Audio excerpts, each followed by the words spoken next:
get started and introducing everyone, I'd just like to acknowledge the country that we're meeting on tonight. We may be meeting on several countries, so I'd just like to acknowledge the traditional owners of the Gundungurra people, the country that we're meeting on tonight, and also the Dharawal people. Pay respects to elders past and present, and also extend that acknowledgement to any Aboriginal and Torres Strait Islander people that may be listening in. So tonight, the purpose of the meeting is to talk about, following on from the last meeting, we will talk about community safety. Now we're just waiting for Chief Inspector John Clapserack to join us on the Zoom. So he was first up, so we might have to bump him down a little bit until he does come on. The next segment will be about rebuilding processes and the development applications, fees and charges. And that segment will go for about 10 minutes, and that'll be presented by Nick Wilton and Peter Day, both staff members of council. The next segment will be on the RFS process and or the DA process and their involvement. And we have Nick Common and Mark Elwood from RFS. Then we have Henry Goodall, who will talk about the DPI, Department of Primary Industries Recovery Support Services. And then we have Bruce McLennan from Anglicare Financial Counselling, and he'll talk about some of the services available through that organisation. And then Alexandra, or Alex Kelly, will talk about insurance law services. Now, we also have the ability for people to use the question and answer segment within Zoom, built into Zoom, to ask any questions as we go through the process. And we will attempt to answer those questions in the last 15 minutes of the session that we've got tonight. If we don't get through all of those questions, we'll certainly have those questions responded to, and we'll put that available on the website as well. Where's the, sorry.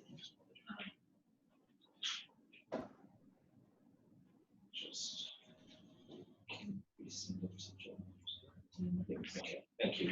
Okay, so I've just got a message from Chief Inspector John Clapserack, so we're just going to send him the link, so we won't delay anything. So we might just go into the rebuilding process. So I'd like now to introduce Nick Wilton, who's the Group Manager of Planning, Development and Regulatory Services, and Peter Day, who's the Manager of Certification and Compliance.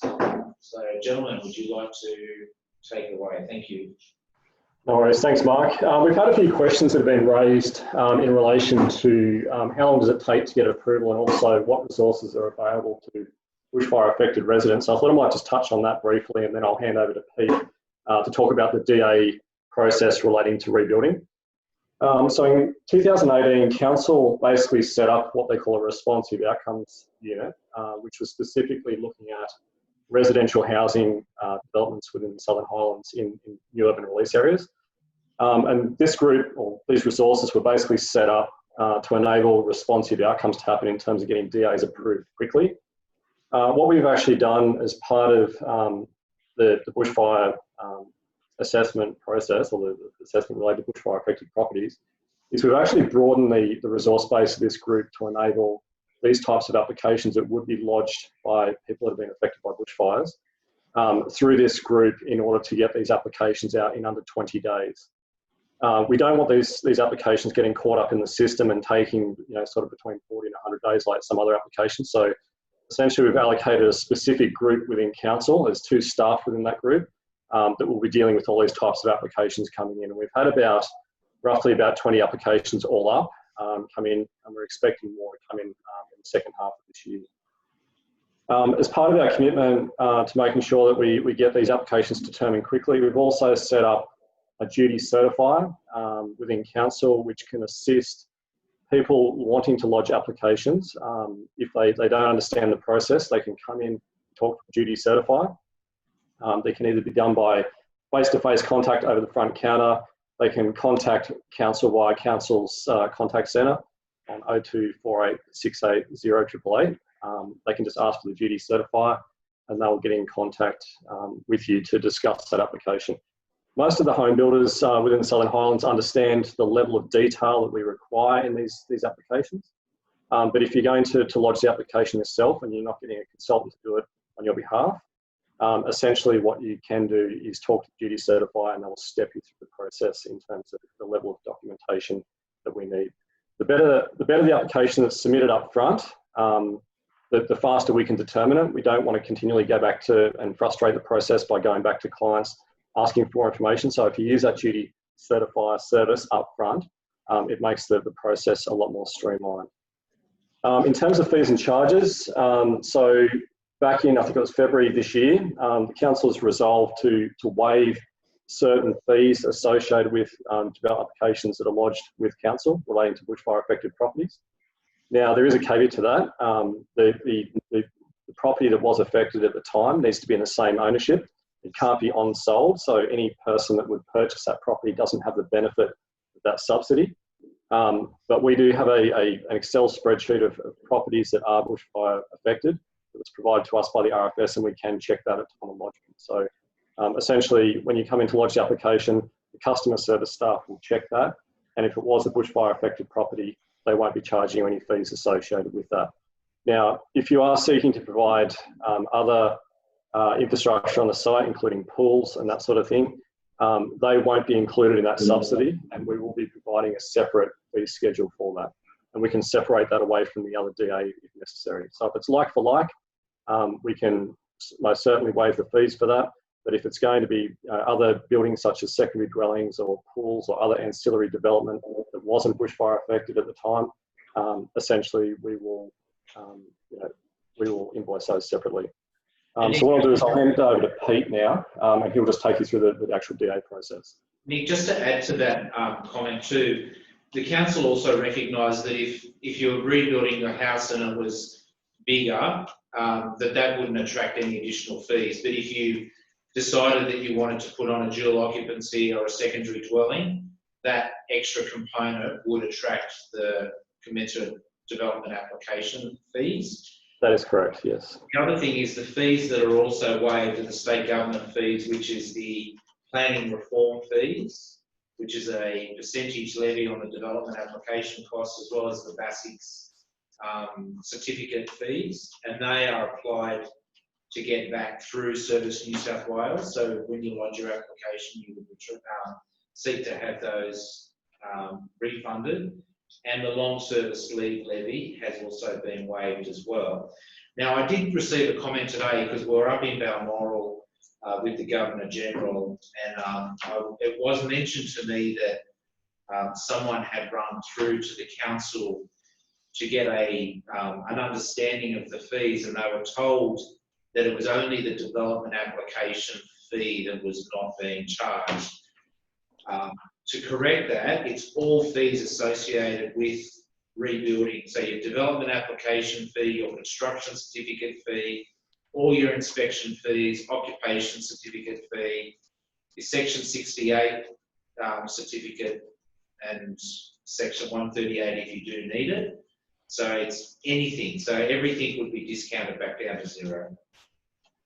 The other thing is too, Mark, we've, in terms of, there's the fee associated with determining the bushfire attack level. Council's also recently offered that we will honour that fee in terms of undertaking that assessment on behalf of those parties that would be affected by the bushfire.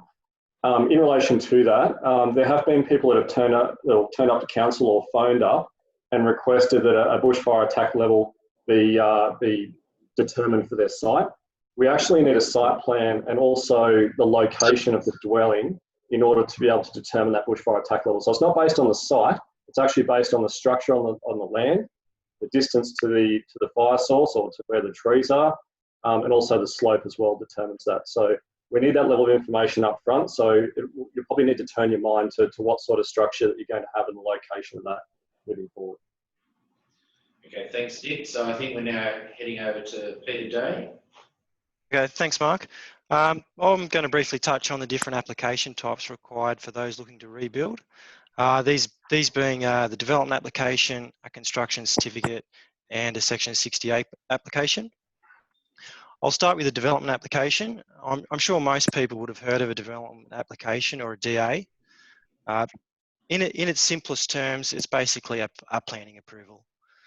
I'm not going to go through and list every document that you're going to need to lodge with your DA, but what I will say is that Council has prepared a development application checklist for small-scale residential developments. It lists all the information that you do need to submit with your application, plans and specifications and the like. And I thoroughly recommend that anyone who's looking to lodge an application, they review their submission in accordance with that checklist.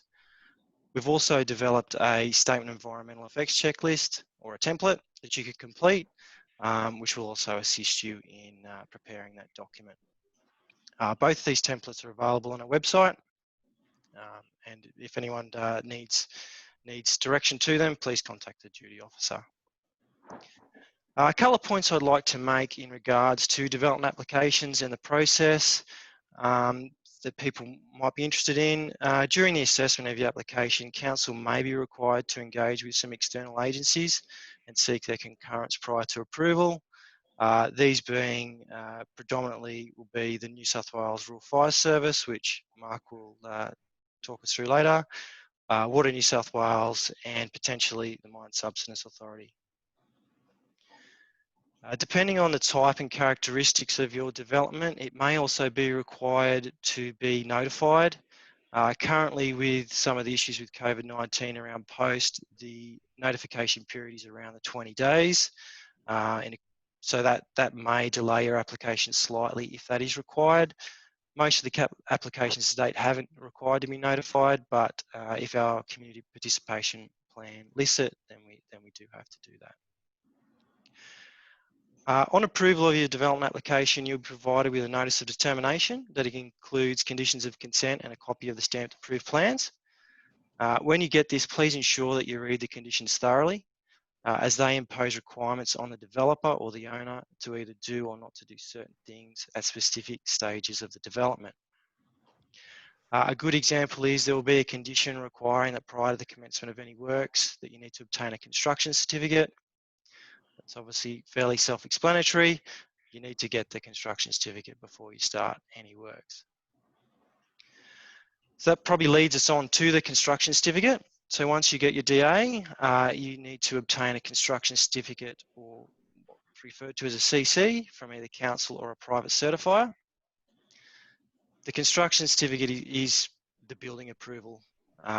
It's basically a certificate to the effect that the works, when completed, will comply with the Building Code of Australia.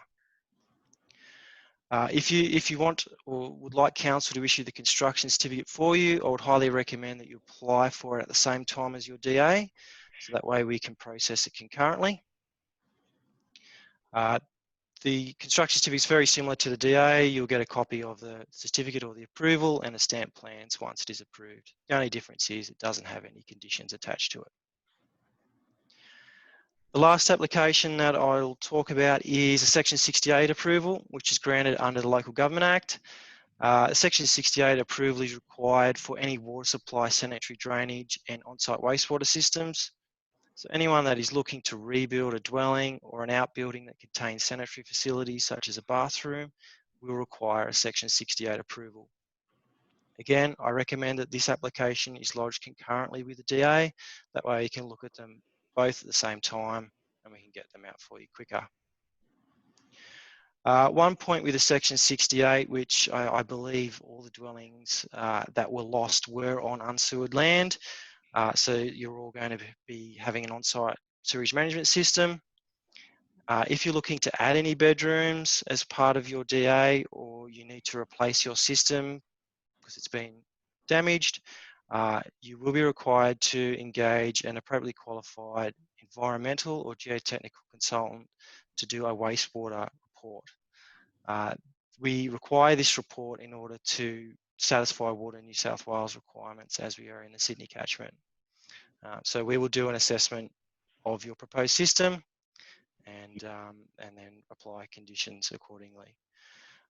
If you're not adding any bedrooms and your existing system hasn't been damaged and doesn't need replacement, and you're looking to connect back into it, you will need to give us a letter or a certification from either a licensed plumber, service technician, or a geotechnical consultant confirming that the existing system is still operating effectively. Similar to the development consent, you're going to be provided with a notice of determination. The Section 68 will have approvals, conditions attached to it, and a list of inspections that council will need to undertake during the rebuild.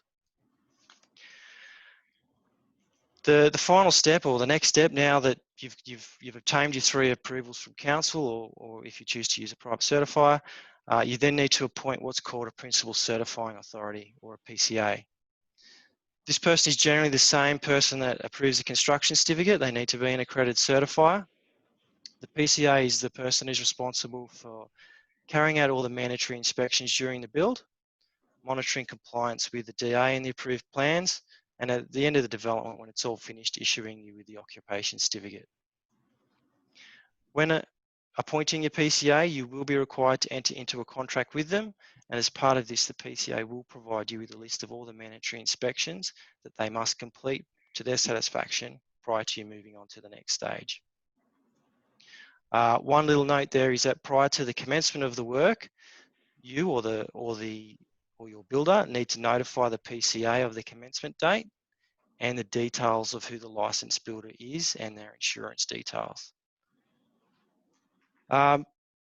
I'll probably just quickly touch on occupation certificates. Once your building is all completed, you will require an occupation certificate. This applies to all buildings, so it's not just dwellings. They are required for sheds, pools, and all the different outbuildings that people may be constructing. The occupation certificate is, as previously mentioned, issued by the PCA and confirms that the development has been completed in accordance with the approved plans and the consent conditions. Just on that note, again, I mentioned it earlier, please ensure you read all your consent conditions. There's likely to be conditions on there that need to be satisfied prior to the issue of an occupation certificate. A good example would be your bushfire protection measures, so constructing to a certain bow level, installing a particular water supply size, asset protection zones and the like. So just make sure you have had a good look at that so you know what you have to do before you get to the end of your development. That probably wraps up the application process in a very quick nutshell. I understand if you haven't been involved in this before, it probably all sounds a little bit daunting, but please be assured that the officers and staff here are certainly there to support you guys and are here to assist and guide you through the process. I think Nick previously mentioned it. I'd certainly recommend that you engage a suitably qualified person to assist you, such as a architect, draftsperson, or builder, or the like, just to help you get all those documents ready, so we can get it out nice and quick for you. Peter, just as a bit of a guide, I know we have processed a number of applications to date. So just a breakup of how many dwelling houses and outbuilding applications roughly your team has dealt with, and what has been the timeframes for those approvals, an average timeframe? Yeah, to date we've approved 6 dwellings and about 10 outbuildings, I believe. Some of the applications contain dwellings and outbuildings in the one, which is okay. The average turnaround time at the moment is 19 days. And that's probably been bumped up by a couple that have either had information requested or have had to be referred off to other agencies. So if you took those couple out, you're probably around the 15-day mark if you don't need any referral or additional information requests. So we're getting them out reasonably quickly. The other thing is too, I mean, if people were the original builders of the properties and it might have been, a couple of decades ago, they may have still had to have lodged applications for a number of outbuildings. And since that time, we've got a statewide instrument for exempt and complying development. So you may have, those people that are looking at rebuilding outbuildings may not have to lodge an application with council because they might come under the category of exempt development.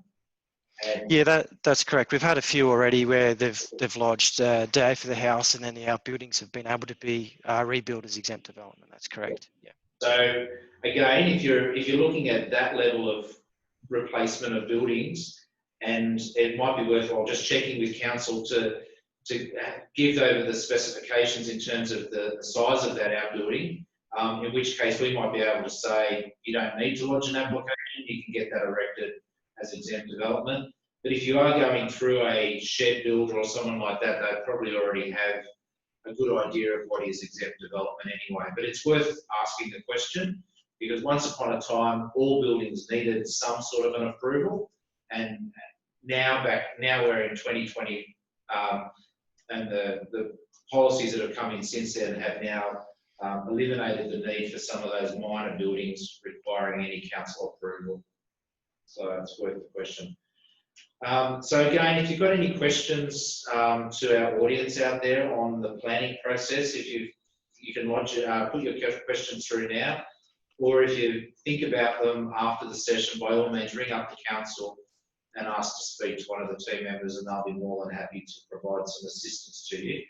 Now, I think we did have Chief Inspector John Klemczarek on, but we might just we'll go to Nika and Mark to talk about the building attack, bushfire attack level requirements and the RFS requirements of the DA process, because I think it follows on from the the council process. So I'm not too sure who's going to speak out of the two of you, but I'll leave it to you to start. Thank you. Okay, Mark, thank you very much. Thank you for the invitation to attend the meeting tonight. So basically, we've just to give you a bit of an update of the RFS involvement in the whole sort of rebuild recovery program to date. We've had a few councils to date reach out to us. Primarily, they've been the South Coast councils, Eurobodalla and Bega, and Mark has been involved in some significant work with Lithgow. So it's really great that Wingecarribee have contacted us.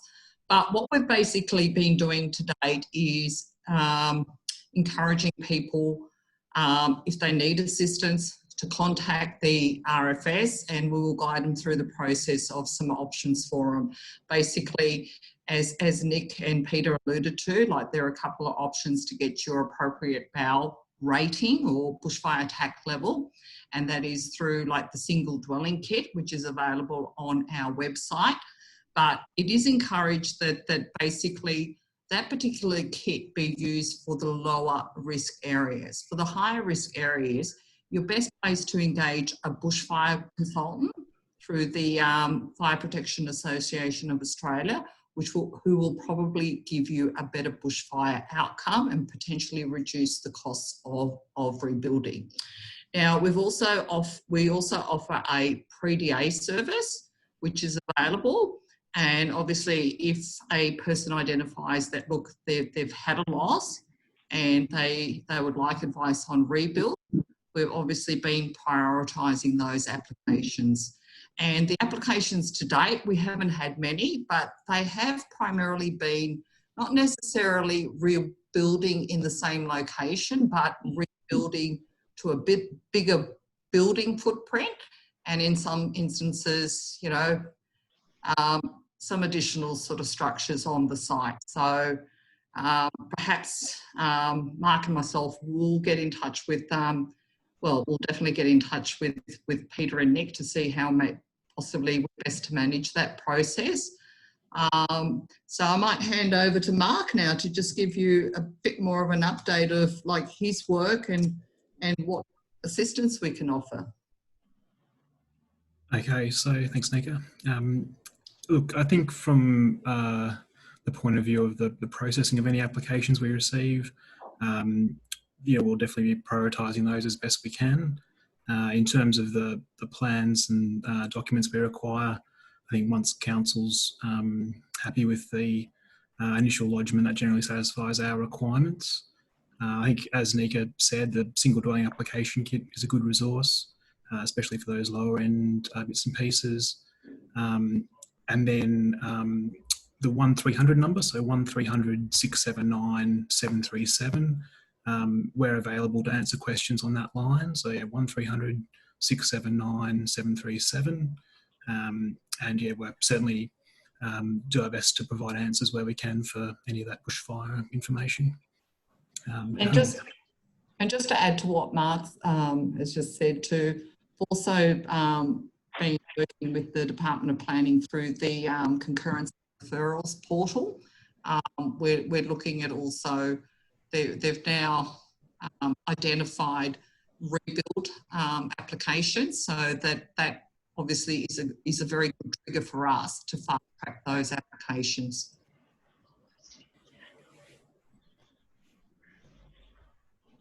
And yeah, I think that's probably all I have to add as well. Thank you, Mika. Thank you, Mark.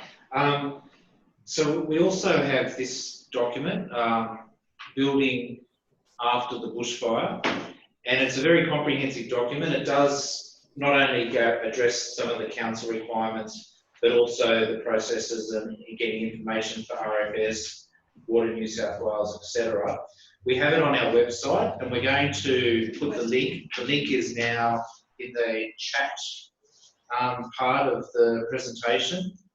You can certainly go on there, or if you need any further assistance, we do have a council, a bushfire hotline, recovery hotline number, and it's 1800 316 500, and they're prioritised calls. And like I said, you can either download that document from our website, or we can arrange to have one posted out for you if you're unable to get access to the website.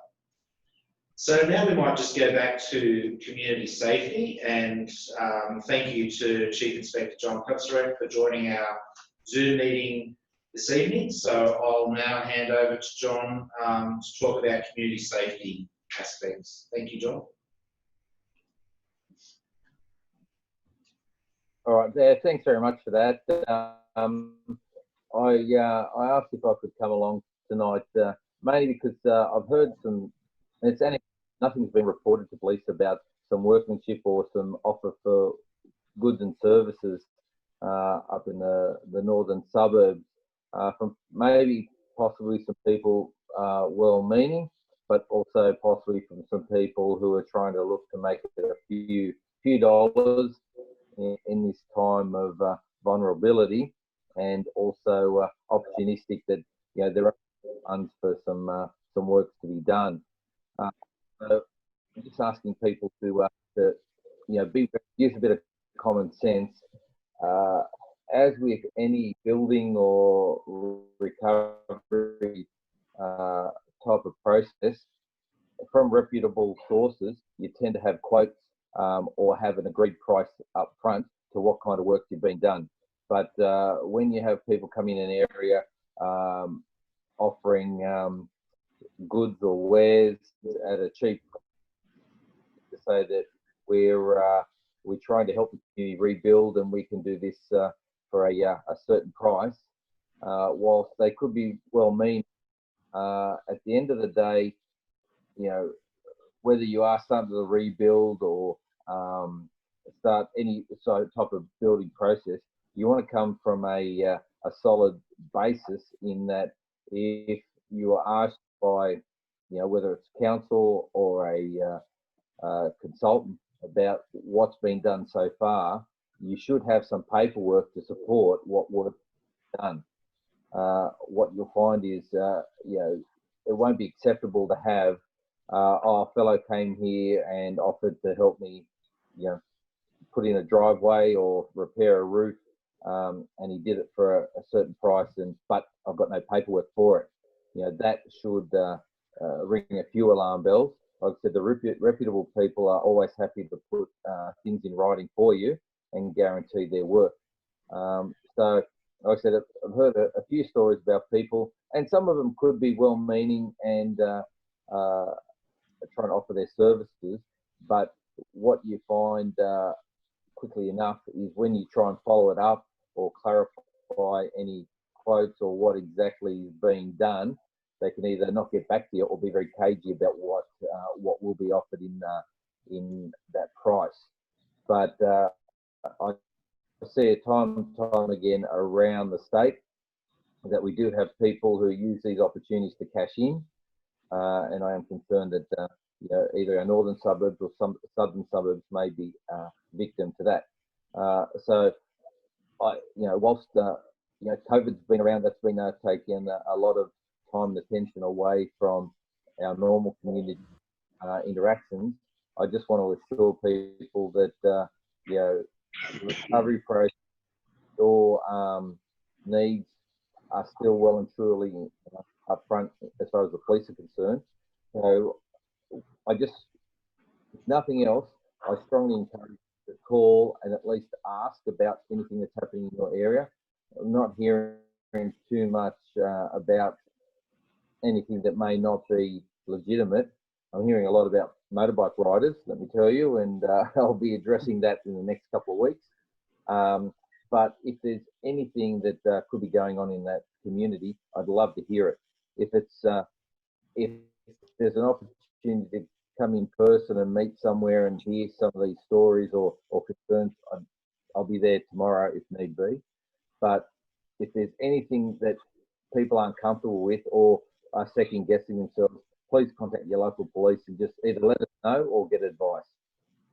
So I don't know if there's anything that people want to raise or have heard any anecdotal stories or experiences themselves about what might be happening in our community in that regard. I'd love to hear it. Yeah. Thank you, John. And I know that some people have not been able to live back on their properties. Very early in the piece, there was a bit of trespassing and whatever going on. And I know some people who haven't returned back to their properties have got some concerns about security and that. So I guess, you know, relying on your neighbours to just be aware of people moving around the community and anything that looks a little bit, you know, suspicious, I guess they should make those calls. And the other thing is too, and I'm not too sure if it's still continuing, but very early in the piece, there was quite a few incidences of dumping of rubbish, and it appeared that there was a lot of clean-up rubbish, etc.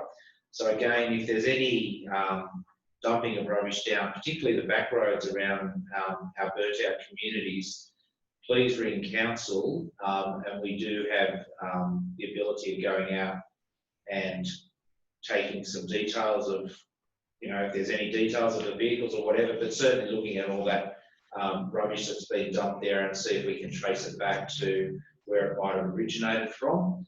And we are part of a regional illegal dumping scheme that Nick Wilton and his team look after in another part of his area. So again, just if there's any incidences of illegal dumping, please report that back to council. So thank you. Again, if there's any questions about community safety, etc., please either ring up the Southern Highlands Police Station or send a question and we'll attempt to get that answered. So now we might move on to Henry Goodall, who's from the New South Wales Department of Primary Industries, and he's going to talk about some of the recovery support services available through DPI. Thank you, Henry. Thanks, Mark, very much. Good evening, everybody. Thank you for the opportunity this evening. I'm Henry Goodall. I'm the Bushfire Recovery Officer with the Rural Recovery Support Service for the Windsor-Carriby, but also for the Shoalhaven area. A little bit of background, the Rural Recovery Support Service is managed by the DPI, but funded by Resilience New South Wales. And we work with rural landholders and primary producers who have been impacted by recent bushfires. The service grew out of the DPI's response to the Certifying fire that some of you may remember happened in the Central West in 2017, out near Dunedoo, Cashless, that sort of area. And we have an existing network of support workers actually across the state, been in place since some have been in place up north since November. And as a result of that previous experience, we've got a good, strong background in recovery support to draw from. The Rural Recovery Support Service is free and gives practical and personal support to aid rural landholders in their decision-making processes, grant applications, business planning, and also health issues, which I'll explain a little bit more later. Our aim is simply to listen, learn, and link. Listen to people's stories out in the community, learn about what their major needs and issues are, and then link them to services that they need. We offer our service by phone and email, obviously, and remotely via online meetings if that's necessary. However, we recognise that on-farm visits are a really good way to establish the trust that underlies a good relationship with people. And we can offer a excuse me, we can offer a single point of contact through people's recovery journey, and we have existing local referral pathways with other organisations like Local Land Services, Rural Assistance Authority for grant programs and funding, the Rural Financial Counselling Service, Rural Adversity and Mental Health Program. So I can link community members with any local contacts with any of those organisations.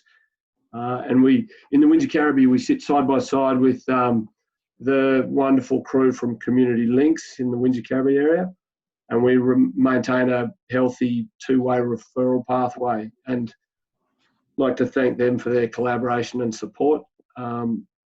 We'll be working with them side by side in the CWA rooms at Bundanoon on Mondays, on most Mondays. We also maintain strong referral pathways with other service providers such as obviously the Council, Windsor Caribbean Shire Council, Red Cross, Salvation Army, St Vincent de Paul, Anglicare and Barnardo's if people need those services, so we can refer people onto them if necessary. So that's DPI's offer in a nutshell. Please make contact if anyone out there needs assistance, or even if you've got questions relating to grant applications or things of that sort of nature, rural financial counselling service, etc. I'll put my details in the chat section so people can access it that way. If not, DPI website, Rural Recovery Support Service. That's me. Thanks, Mark. Thanks. Thank you, Henry. And again, all of these details are available on Council's website as well. So you can get onto Council's website. There's a check-in tab on bushfire recovery, and all of these services that are available and some of the details, and particularly the contact links, phone numbers, website addresses are all available there as well. So next we have from Anglicare, Bruce McLennan. So he's going to address financial counselling services that are available through Anglicare. Thank you, Bruce. Thank you, Mark. Yes, so Anglicare were involved in the initial emergency phase of the bushfire, and I thought I might just share briefly some anecdotes from my experience to illustrate what financial counsellors can do, the types of services we provide. I think it's fair to say that in the early phase, in maybe February, most of the clients presenting were clearly in a state of distress, anxiety, confusion, frustration.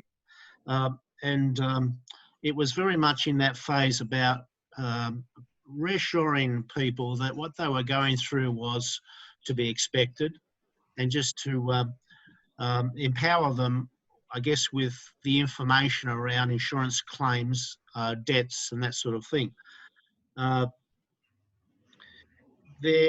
As you can appreciate, at the time there was a plethora of government packages, small business loans, grants, charity grants, council reliefs, all these support services out there, and distressed clients had to deal and navigate through a whole range of different bureaucracies and government processes and so forth. So the financial counsellors, I think, at that phase were very important to just demystify a lot of the processes around dealing with government and accessing emergency relief and support services.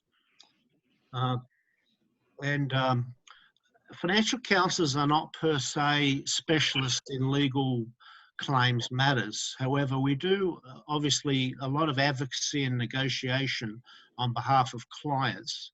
And I think those skills were very important, where people felt completely disempowered and in a state of grief during that phase.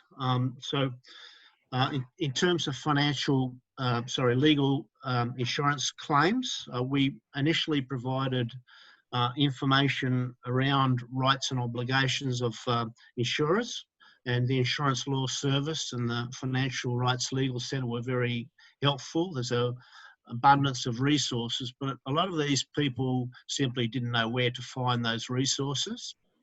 So I think that was very empowering for some people.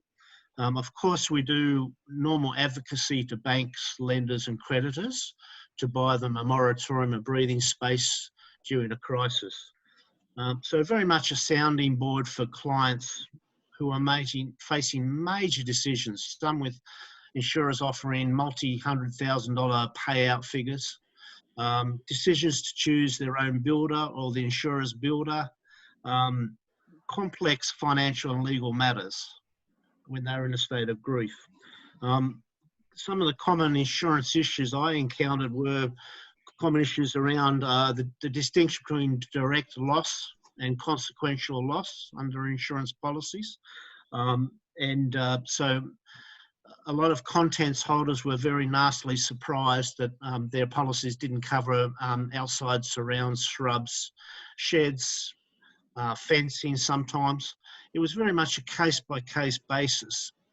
But I think the financial counsellor, when a client was confused by what they were being advised by the insurer, I helped them go to their product disclosure statement of their particular insurance policy, and I sort of unpacked why the insurer was taking a position they were.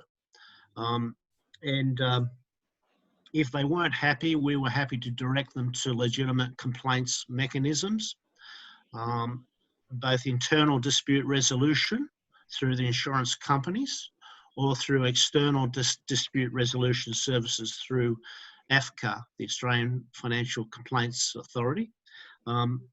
Just an example would be Patricia, a mother, a family, who literally arrived on the doorstep of the Disaster Recovery Centre one day in tears. The story was that her insurer had been paying her temporary accommodation. She had lost her family home. The insurer was maintaining that their certified assessor said that the building she lived in was structurally sound. There was no reason why the family could not move back into the family home. However, she had surrounding trees on her property that were severely compromised structurally through the bushfire. She obtained 2 independent arborist reports that verified that position. However, the insurer steadfastly refused to continue to pay her temporary accommodation. So she was facing eviction from where she was living. The financial counsellor stepped in and escalated the complaint to the insurer IDR, and with a threat of further remedy through the EDR scheme. And in that instance, the insurer backed down and granted her further temporary accommodation. Another important thing was unpacking some of the government business programs and support services. You might have seen in media reports that there was a lot of, some disquiet about the bureaucracy behind some of these programs. And I recall a gentleman in Lake Conjola who ran a water tourism business. Now he went through hours and hours of completing these applications for grants and loans, only to discover he was not eligible for anything. So in terms of the working capital grant by the Australian government, he was not eligible because he didn't suffer direct loss. He suffered consequential loss of turnover. Therefore, he was ruled out of that grant. The Australian government loans scheme, the concessional loans, in the fine print, he said that he had to offer security against that loan. So he only discovered this after hours and hours of, with the accountant. And so that was a valuable part, I think, for financial counsellors to unpack some of the eligibility requirement behind these government programs and support services. So that was in the emergency crisis phase, and then COVID hit us all. And Anglicare, like all organisations, had to pull out literally of their bushfire support in terms of COVID. So Anglicare are now looking back to move into that space. But in summary, I think financial counsellors can be an advocate for people who feel disempowered, and we do have ways of navigating the system that a lot of people don't, and we have mandates through Australian credit laws to represent clients. So yeah, we're very happy to work with people. So thank you, Mark. Thank you, Bruce. And I know your work probably started a bit of a time before the bushfires, when the drought was crippling a lot of the countryside as well. So a lot of your work has extended from drought to bushfire, and probably now through to COVID-19. Exactly, yeah. Thank you. So our last speaker for this evening's session is Alex Kelly. So I'll hand over to Alex now to speak about insurance law service. Great, thank you, Mark. So just following on from Bruce, thanks, Bruce. You've covered a lot of my points, but thanks. Sorry. No, that's all right. The Insurance Law Service is part of the Financial Rights Legal Centre, and we're a community legal centre that's based in Sydney, but we operate a national service for insurance and a state-based service for financial legal advice. So our operating lines, just to get that out of the way at the beginning, is if you want a referral to a financial counsellor such as Anglicare, you could ring the National Debt Helpline on 1800 007 007. And then our insurance law service is 1300 663 464. We also have a website, which is insurancelaw.org.au, where we have quite a lot of tools and resources, such as a dedicated fact sheet about how to claim on your insurance, what are the main issues that arise in bushfires, and also sample letter generators to help with writing disputes if you do have one with your insurer.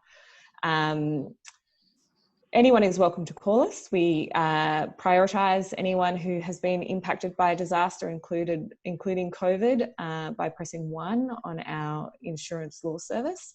And you can also leave a message, and a solicitor will try and get back to you. As Bruce was just sort of indicating, insurance is a really complicated product. It really is dependent on some really factual circumstances of what and how you were impacted by a disaster, and then what exactly you're covered for in your policy and how that operates. We sort of help people to try and self-advocate with the insurer. We write letters for people. We can advocate on behalf of a consumer if they're not able to, in order to try and get the best outcome they can arising in the circumstances. We also do a lot of systemic work, which is in talking with consumers. If we identify that it's an issue that is affecting a number of consumers, we'll raise that with the insurers themselves. We raise it with the Australian Securities Investment Commission and other regulators in the space to try and make sure that those issues are dealt with for everyone. With these bushfires, through our advice line, a lot of the issues that we have seen include issues with debris removal. Once the New South Wales government announced that they were going to help out with that in order to help the issue with underinsurance, there was a lot of confusion, a lot of inconsistency with the way that insurers were handling that. So we've given quite a lot of advice on that. There's a big theme coming out of this is this underinsurance, and insurers is paying out cash settlements as total lump sums and declining to rebuild on behalf of people. We're seeing now through the rebuild phase, a lot of people complaining about increases in premiums and issues with just not being able to obtain insurance. It's where we work in the policy space to try and work out with government what to do in areas of high peril.